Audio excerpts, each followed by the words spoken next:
Baik, Assalamualaikum warahmatullahi wabarakatuh. Saya Yuliandri Prasetya Lukmana dari kelompok 11 ingin mempresentasikan hasil laporan penelitian kami yang berjudul Sistem Pakar Penentuan Kepribadian. Di sini disusun oleh kelompok 11 yaitu Ade Prada Hutasoid, Erwin Syah, Hafiz Kesario Gusafari, Joseph Adinta, dan Yuliandri Prasetya Lukmana. Di sini ada persetujuan dan pengesahan laporan kerja praktek yang berjudul Sistem Pakar Penentuan Kepribadian yang disusun oleh kami berlima, kemudian oleh program studinya program S1, kemudian program studi Teknik Informatika yang dibimbing langsung oleh Bapak Henry Fonda MKom dan Ketua Penelitian Yosep Adinta, yang mengetahui Ketua Program Studi Teknik Informatika yaitu Bapak Yuda Irawan. Kemudian di sini ada daftar isi. Daftar isi ini ada halaman judul, lembar pengesahan, daftar isi, kata pengantar dan abstrak, serta bab 1 pendahuluan, yang di dalam bab 1 ini terdapat latar belakang, ruang lingkup penelitian, tujuan dan manfaat, metode penelitian, sistematika pembahasan. Sedangkan di bab 2 ada landasan teori. Di landasan teori ada sistem pakar dan kepribadian. Di bab 3 ada proses pengumpulan data, yang di dalamnya ada pengertian pengumpulan data dan metode penelitian. Di bab 4 ada analis dan pembahasan. Di bab 5 ada kesimpulan dan saran. Kemudian ada daftar pustaka. Di kata pengantar, puji syukur kehadirat Allah yang telah memberikan rahmat dan hidayah sehingga kami dapat menyelesaikan tugas laporan penelitian yang berjudul Sistem Pakar Penentuan Kepribadian ini tepat pada waktunya. Adapun tujuan dari penelitian dari laporan penelitian ini adalah untuk memenuhi tugas dosen pada mata kuliah metode penelitian. Selain itu, laporan penelitian ini juga bertujuan untuk menambah wawasan tentang sistem pakar penentuan kepribadian bagi para pembaca dan juga penulis. Kami mengucapkan terima kasih banyak kepada Bapak Henry Fonda MKom selaku dosen pada mata kuliah metode penelitian yang telah memberikan tugas ini sehingga dapat menambah pengetahuan dan wawasan serta dengan bidang studi yang kami tekuni. Kami juga mengucapkan terima kasih kepada semua pihak yang telah membagi sebagian pengalamannya sehingga kami dapat menyelesaikan laporan penelitian ini. Kami menyadari laporan penelitian yang kami tulis ini masih jauh dari kata sempurna. Oleh karena itu, kritik dan saran yang membantu akan kami nantikan demi kesempurnaan laporan penelitian ini. Pekanbaru 17 Juli 2021, kelompok 11.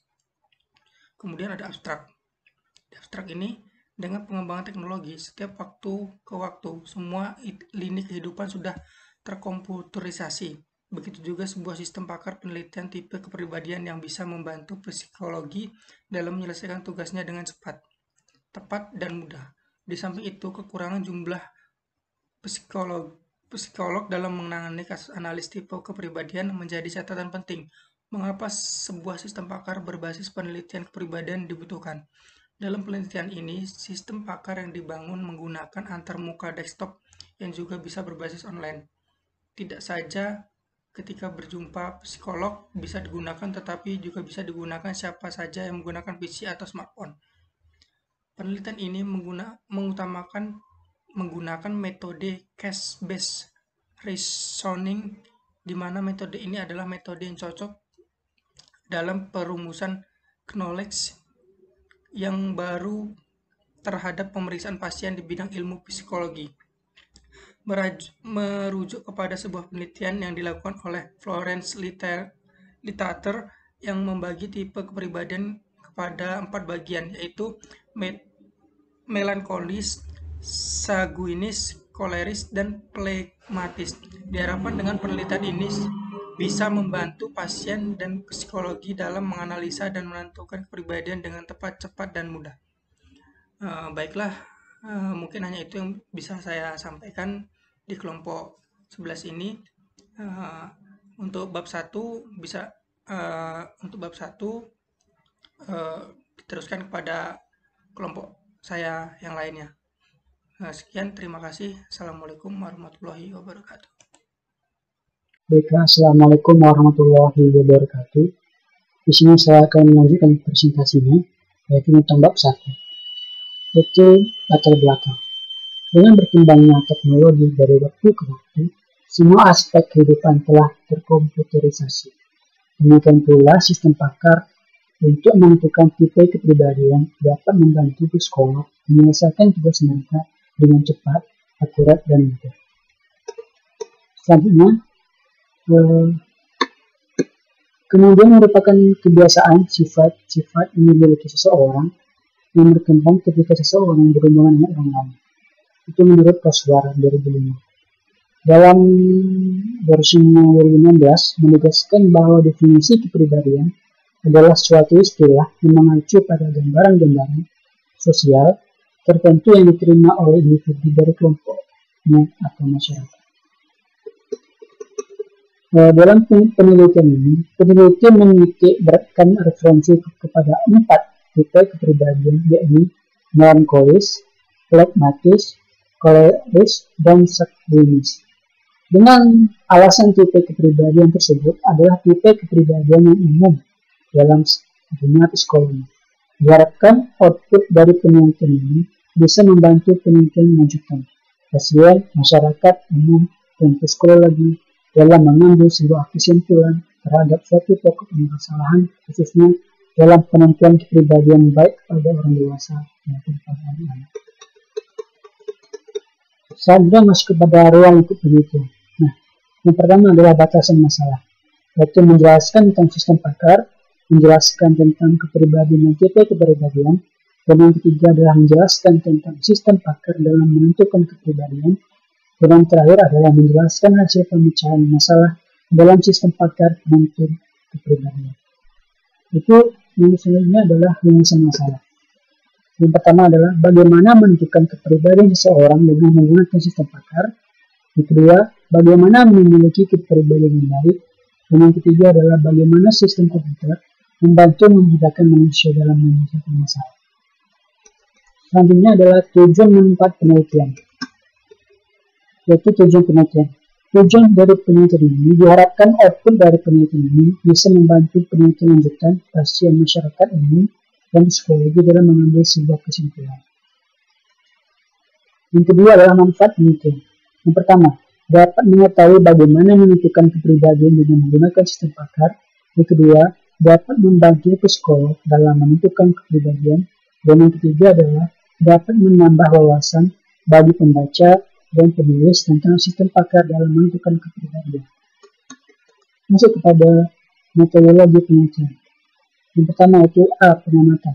Dengan melihat hasil belajar mahasiswa, hal itu dilakukan dengan melakukan pembelajaran secara manual dan online dalam 1 atau 2 semester kepada mahasiswa dengan pedoman kepada hasil pembelajaran, melakukan tanya jawab dalam kelas saat pembelajaran dilakukan. Yang kedua adalah metode penilaian. Ini dilakukan merupakan lanjutan dari metode pengamatan. Hasil lembaran kerja siswa dari tugas, kuis, ujian tengah semester, dan ujian akhir semester menjadi pengamatan dari menggunakan dan tidak menggunakan blended learning. Dan yang terakhir adalah metode kuesioner.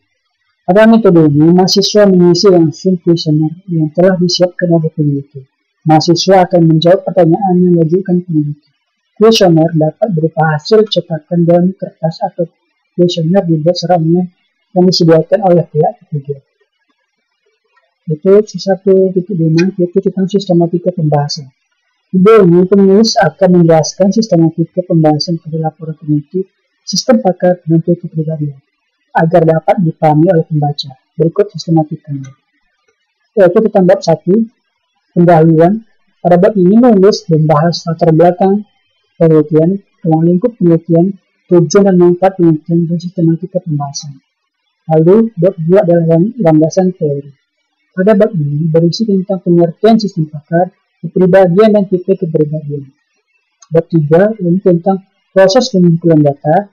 Pada bab ini berisi tentang pengertian data, proses pengumpulan data, metode pengumpulan data, serta metode penelitian.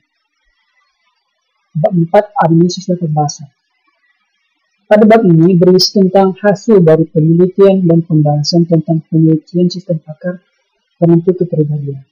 Dan yang terakhir adalah bab 5 tentang kesimpulan dan saran. Pada bab ini berisi tentang kesimpulan dan penelitian, dan saran dari penulis kepada pembaca. Baiklah, itu yang dapat saya sampaikan. Lanjutkan dengan teman saya. Assalamualaikum warahmatullahi wabarakatuh. Baiklah, saya Ade Pradauta Soid, Prodi Teknik Informatika. Saya akan melanjutkan pembahasan laporan penelitian kelompok kami yang mengenai sistem pakar penentuan kepribadian, dan saya akan menjelaskan di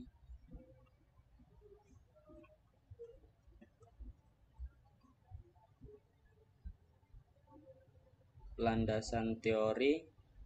Landasan teori tersebut terdiri dari sistem pakar. Sistem pakar adalah suatu program komputer yang mengandung pengetahuan dari satu atau lebih pakar manusia mengenai suatu bidang spesifik.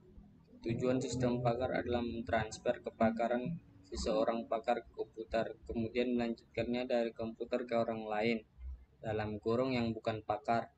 Geset-Based Reasoning Method adalah salah satu metode yang digunakan untuk membuat sebuah sistem dengan cara pengambilan keputusan dari kasus baru berdasarkan solusi dari kasus-kasus lampau yang pernah terjadi. Berikutnya, kepribadian. Kepribadian adalah keseluruhan cara seorang individu bereaksi dan berinteraksi dengan individu lain. Di samping itu, kepribadian sering diartikan sebagai ciri-ciri yang menonjol pada diri individu. Berikut tipe kepribadian. Yang pertama, tipe kepribadian sanguin. Orang dengan tipe kepribadian sanguin ini cenderung lincah, optimis, ceria, dan riang. Mereka menyukai petualang dan memiliki toleransi risiko yang tinggi.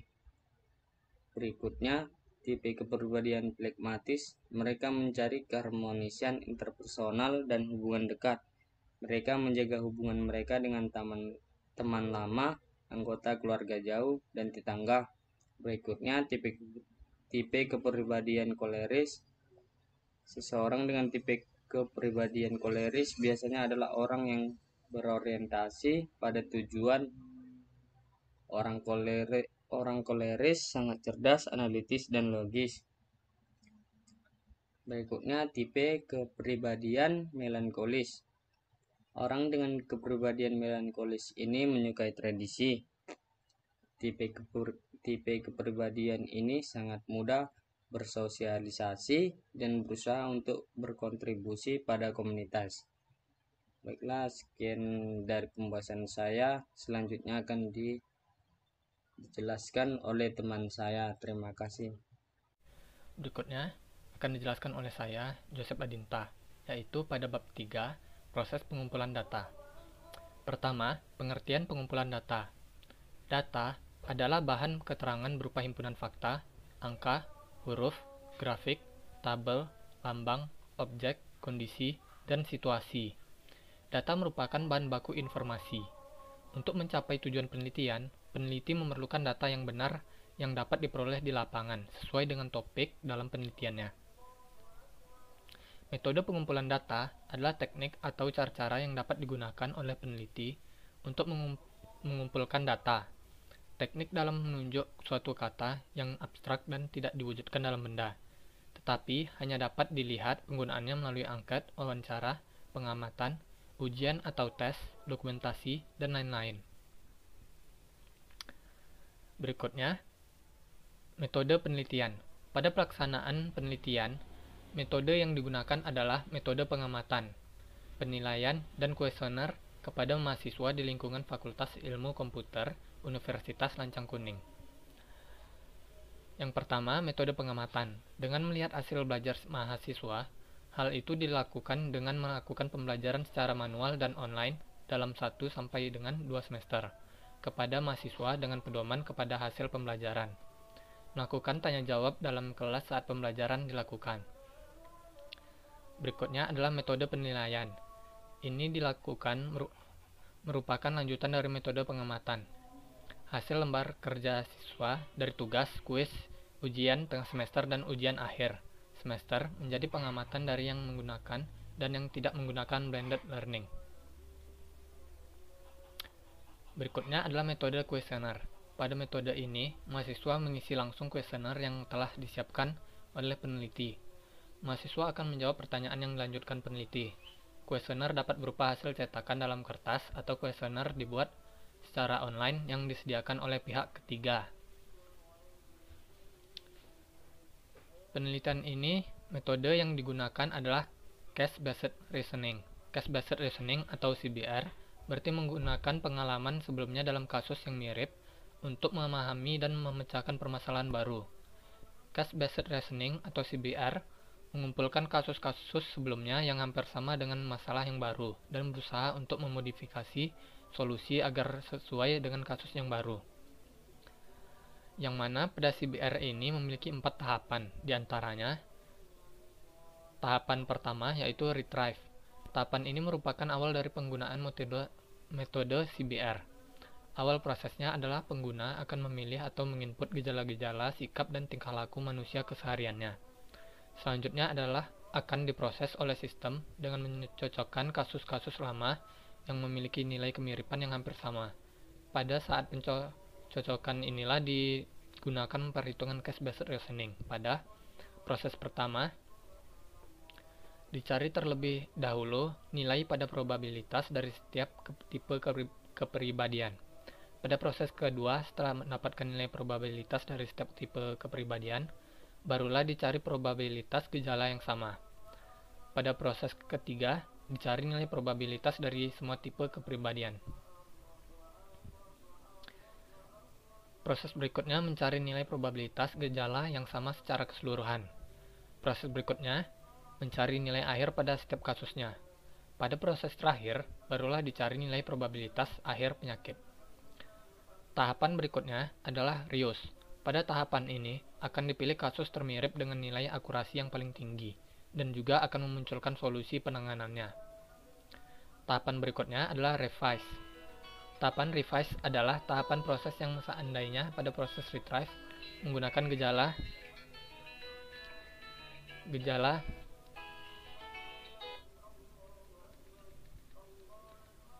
menemukan gejala yang baru pada saat penginputan di proses awal nantinya, terlebih dahulu akan dicek oleh pakar sebagai bahan untuk dipertimbangkan. Tahapan berikutnya adalah retain. Setelah mendapatkan solusi yang benar-benar tepat dari pakarnya, baru dimasukkan kembali ke dalam basis pengetahuan yang dapat berguna untuk digunakan pada kasus-kasus yang akan datang.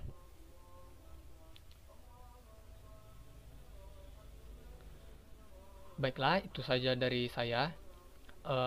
Berikutnya akan dijelaskan kepada Erwansyah. Sekian dan terima kasih. Assalamualaikum warahmatullahi wabarakatuh. Nama saya Erwansyah dari kelompok 11 akan menjelaskan tentang bab 4 yaitu analisis dan pembahasan. Nah, pada bab ini berisi tentang hasil dari penelitian dan pembahasan tentang penelitian sistem pakar penentu kepribadian. Jadi dalam bab ini berisi tentang data-data yang telah dikumpulkan selama penelitian yang kemudian akan kita bahas, dan di sini juga ditemukan hasil dari pembahasan yang berdasarkan pada data-data tersebut. Langsung saja kita masuk ke bab 4.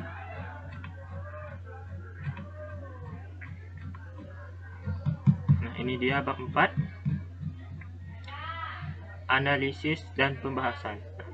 Berikut adalah data yang telah diperoleh dari hasil wawancara dengan psikologi dan studi literatur pada buku dan jurnal mengenai tipe kepribadian dan gejala-gejalanya. Nah, data tipe kepribadian pada tabel 1 yang bersumber dari sumber tes personalitas Florence Literatur yang kita kutip dalam jurnal Hardianto dan Kusuma tahun 2019. 4 tipe kepribadian. Tipe yang pertama itu koleris, dikodekan dengan TK01, dan tipe kedua sanguinis, dikodekan dengan TK02, yang ketiga melankolis, dikodekan dengan TK03, yang keempat flegmatis, dikodekan dengan TK04. Berikut gejala masing-masing tipe kepribadian yang digunakan. Nah, kita menggunakan tipe kepribadian ini untuk menentukan tipe kepribadian seseorang itu di dalam sistem Pakar. Selanjutnya, gejala ini dijadikan sebagai rule dalam penelitian. Agar gejala bisa dipahami bahasa mesin, maka gejala ini dikonversi menjadi rule, diinisialisasikan kepada kode berdasarkan tipe kepribadian. Sumber tes personalitas Florence literatur yang kita kutip dalam ini tadi, dalam jurnal Hardianto dan Kusuma 2019. Semuanya ini kita kutip dalam jurnal Hardianto dan Kusuma 2019. Nah, kemudian gejala-gejala dikelompokkan pada masing-masing tipe kepribadian yang telah dibahas di atas, yang didapat dari soal tes kepribadian Florence literatur. Gejalanya dikelompokkan ke dalam 4 tipe kepribadian ini. Agar proses dalam penentuan tipe kepribadian yang akan dirancang, maka perlu gejala-gejala tersebut diterjemahkan kepada rule sehingga menjadi acuan sistem dengan nilai bobot berdasarkan gejala penting dan sedang atau biasa. Nilai bobot gejala penting itu diberi bobot 5, sedangkan nilai bobot gejalanya sedang atau biasa diberi bobot 3. Maka didapat nilai masing-masing gejala dari tipe kepribadian seperti tabel di bawah ini, tabel 2 yang dikutip dari sumber tes personalitas Florence literatur dan di dalam jurnal Hardianto dan Kusuma 2019. Tabel 2 ini untuk tipe kepribadian yang koleris, tipe kepribadian yang koleris. Ini gejala-gejalanya mulai dari penuh semangat sampai sulit mengakui kesalahan. Untuk bobotnya untuk rule-nya kita berikan simbol. Untuk penuh semangat kita beri simbol K1, sedangkan mudah marah K2 sampai seterusnya. Kemudian untuk bobot ini ditentukan oleh para psikolog. Bobot 3 itu maksudnya gejalanya itu sedangkan atau biasa saja. Sedangkan yang bobotnya 5 itu gejalanya itu penting. Seperti dilihat di sini, nilai bobot 5 gejalanya penting, sedangkan nilai bobot 3 itu sedang atau biasa saja. Nah, kemudian kita lanjut lagi setelah tipe kepribadian koleris gejalanya kita buat, kemudian kita masuk ke yang sanguinis, lalu kita buat gejala seperti di atas. Nah, seperti ini tipe bobot gejala tipe kepribadian sanguinis, mulai dari senang bergaul sampai ke pamer. Senang bergaul kita simbolkan dengan S1, ramah kita simbolkan dengan S2, dengan bobot 3, bobotnya sedang berarti gejalanya itu sedang atau biasa. Begitu seterusnya. Dan kemudian kekanak-kanakan kita simbolkan dengan S18 dengan bobotnya penting. Untuk yang 5 bobotnya penting. Begitu seterusnya. Kemudian lanjut. Ini untuk yang tipe gejala yang tipe kepribadian yang ketiga, melankolis, yang kita tuliskan gejala-gejalanya. Kemudian seperti suka berkorban kita berikan simbol M1 dengan bobot 3, peduli kita berikan simbol M2 dengan bobot 3. Begitu seterusnya. Untuk bobot 3 itu gejalanya biasa saja, untuk bobotnya 5 itu gejalanya penting. Ini berdasarkan pada psikolog untuk yang menentukan bobot-bobot tersebut. Kemudian untuk tipe kepribadian pragmatis, tipe kepribadian pragmatis itu tipe kepribadian yang terakhir. Kita buatkan gejalanya dalam bentuk tabel. Seperti yang pertama, penurut kita simbolkan dengan P1, kita beri bobot 3, ditentukan bobotnya 3. Kurang bisa mengambil keputusan, kita simbol P2, kita simbolkan dengan P2, diberi bobot 3. Pemalu kita simbolkan dengan P3, diberi bobot 3 sampai seterusnya. Untuk bobotnya 3 tadi biasa, dan untuk bobotnya 5 seperti tenang kita simbolkan P22, bobotnya 5 itu berarti ini penting, sangat penting. Oke. Nah, setelah kita buatkan gejala-gejala tersebut, kemudian adalah aturan dalam perhitungan tipe kepribadian berdasarkan bobot gejala yang telah ditetapkan di atas yang digambarkan dalam bentuk tabel. Di sini ditetapkan gejala dan bobot-bobotnya. Kemudian bobot ini kita jumlahkan semuanya. Yang ini juga kita jumlahkan semuanya. Bobot tipe kepribadian melankolis juga kita jumlahkan, dan tipe kepribadian flegmatis kita jumlahkan.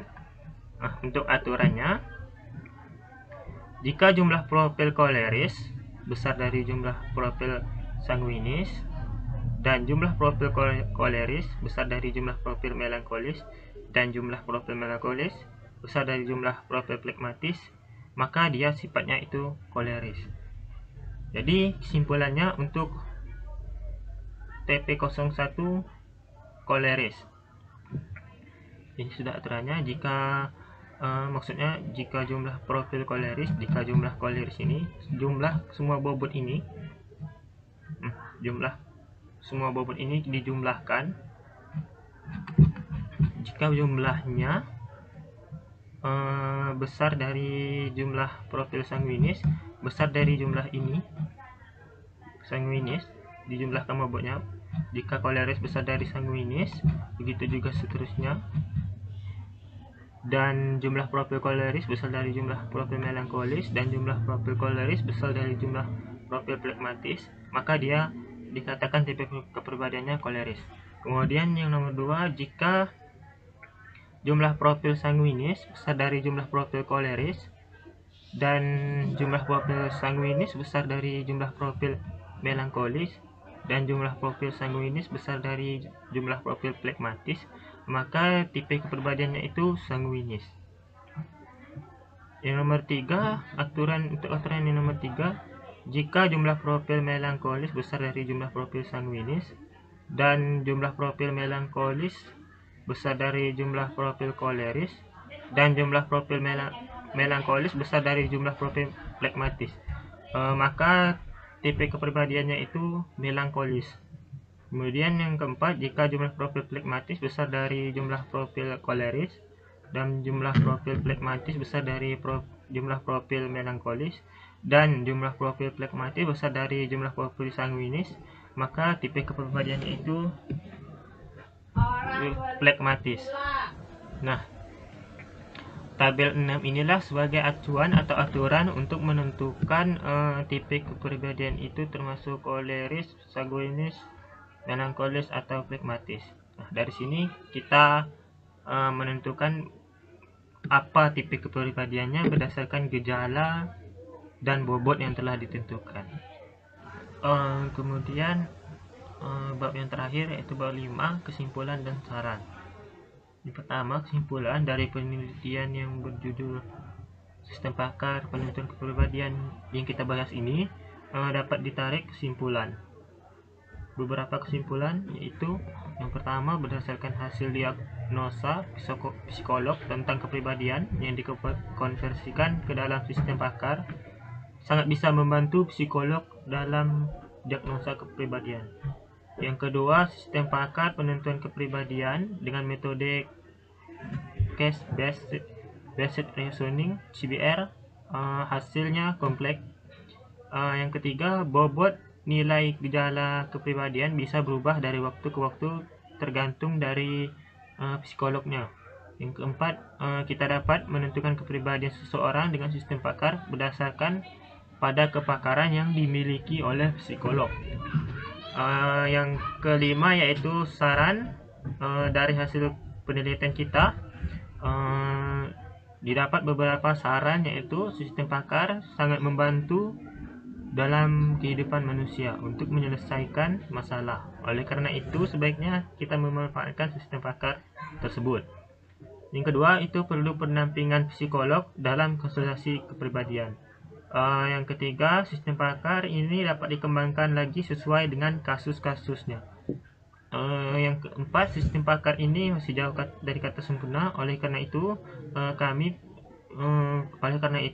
perlunya dilakukan perbaikan penyempurnaan sistem pakar ini.